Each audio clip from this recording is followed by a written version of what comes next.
I preached in an ardently dispensational church. I preached a high-octane post-mill sermon, but I didn't use any buzzwords, and they loved it. Most evangelical Christians don't live as though they're going to have great-grandchildren. Most evangelicals and most people in general don't plan out a week in advance. So I was told that something I said in a video about Doug Wilson and the Doug Wilson camp, his breed of post-millennialism, that it was not an accurate representation. And so I was glad to get that and the timestamp because I was quickly able to hunt it down and within a matter of minutes find the clip that I needed to find. And I'll be showing that in a future episode. Thank you for the easy video to create. That'll be another video. And I came across this while I was looking up some other things, and it's Doug Wilson, and it says, "Why does post-mill ruffle feathers?" And I thought this would be worthwhile watching because they just don't seem to get it. They don't seem to get why the theonomic post-millennialism, very different than Jonathan Edwards' gospel-centered post-millennialism, why many see it as problematic. So let's go ahead and watch this. Why do you think post-millennialism? Why do you think that view ruffles Because people's it's feathers?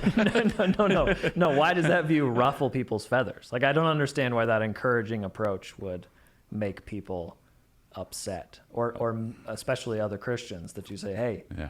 this is going great. I do believe that every conscientious Christian who's walking with the Lord would look at postmillennialism kind of wistfully and say, wouldn't it be nice if that were true? I think there's a draw or a pull or an attraction to it. And I agree with that. I agree with the concept that wouldn't it be wonderful if the Bible taught that everything continued to get better and better here on this earth. Yes, with some setbacks. Yes, with some trials. I understand what postmillennials believe. But that ultimately things will get better and better and better. And we won't have to deal with, we'll be able to usher in the millennium, meaning God will do a great work of salvation. Many souls will come to Christ. There'll be a preaching of the gospel and souls will be coming to Christ. That sounds pretty glorious to me. We're going to go preach the gospel. Many are going to come to saving faith. It's going to usher in the millennium. That sounds wonderful to me. But that's not the kind of focus that we hear. So let's let Doug continue answering. I had the opportunity one time, many years ago, where I preached in an ardently dispensational church, and I preached a high octane post-mill sermon, but I didn't use any buzzwords. I didn't talk about eschatology or the end times or anything like that. I'm curious what the buzzwords are. What do you think the buzzwords are? Like authority, all authority, because non-post-mills don't know that's in the Bible, or Jesus is Lord because non-post-mills don't know that's in the Bible, or I would love to know what those buzzwords are. All right, it's your turn. What do you think the buzzwords are? Well, let me know in the comments, and let's get back to hear what else Doug Wilson has to say about why post-mill ruffles all these feathers. But the sermon was high octane post-mill. But what I called it was missions. I preached on missions, but it was post-mill from top to bottom, front to back, and they loved it. And that's really interesting to me. He called it missions because there is a mission given to the church. We see it in the Great Commission to go and make disciples of all nations. Make disciples of all nations. It means you have nations and you have people that live within those nations. So you have individuals within those nations. So you preach the gospel to the individuals or the group of people that you're preaching to, or a large mass group of people, but they're still individuals within a nation, and it's actually the gospel being preached, the death, burial, resurrection of Jesus Christ, saving souls from hell. You know, that gospel, that there's a mission focus to go and make disciples, that we send people overseas, that we preach the gospel here, that we preach the gospel everywhere. You're talking about that mission, that people got excited about that? Wow, that's what Christians get excited about. Let's get back to it. Right. Okay. Because I wasn't because every Christian wants to see people converted. Every Amen. Christian wants to see churches successfully planted. Dispensational church. But if you're against Christian nationalism, aka dominionism, aka Christian reconstructionism, aka theonomy, aka theonomic postmill, then you don't want to see society get better. Nope. They would say. You don't want to have righteous laws. No. You don't want righteous leaders. No. You don't want any of that. And you don't even understand that Jesus said all authority in Matthew 28, which is the whole biblical basis for the whole thing. Case closed. All authority. Case closed. Done with argument.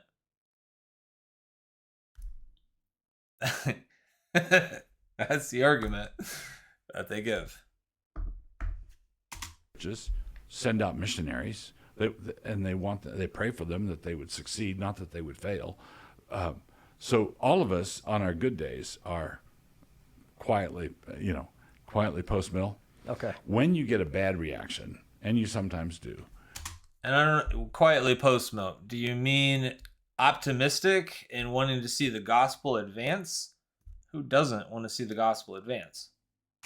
When you get a bad reaction, it's because I think if postmillennialism is the case, then I have to behave differently.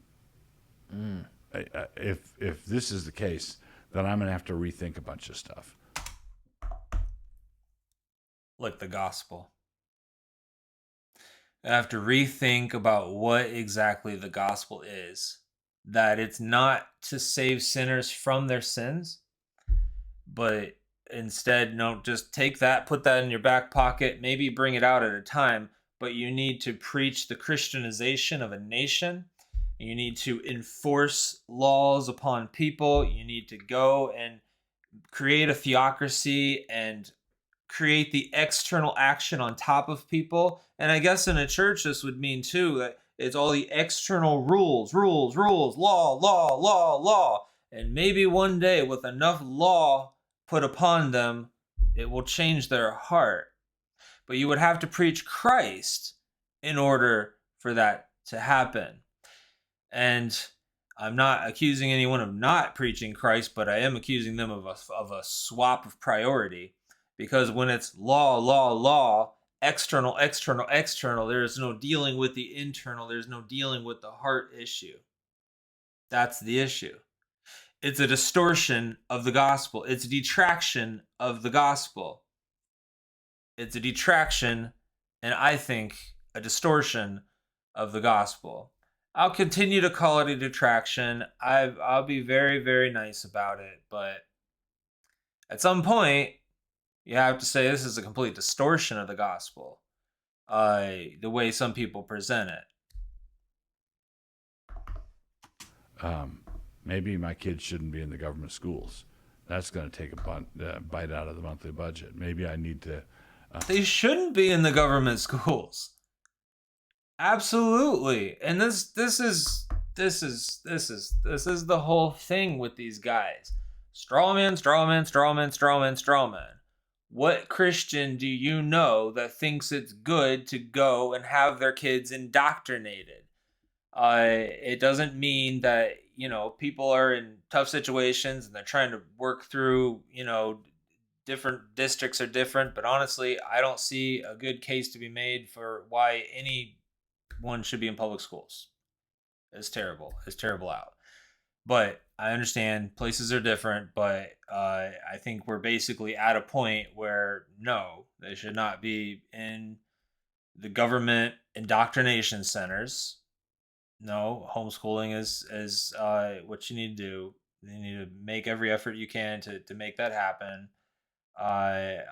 because they are being fully indoctrinated. And that is not a Christian nationalism thing. That is not a post-millennial thing. That is not a dispensational thing. It's these guys just, they absolutely hate premillennialism, dispensationalism. If you're unfamiliar with those terms, I deal with that in other videos. I can't make this video too long by diving deeply into that. But yeah, it's just, I imagine you clicked on this video because you're familiar with those terms and the controversy. So let's get back. Rethink cultural engagement issues. Maybe I need to, Be a little more risk pro or pro risk there. Yeah. So I think that it's easy for us to make a peace with the way things are, carve out our little niche, and have our little predictable zone.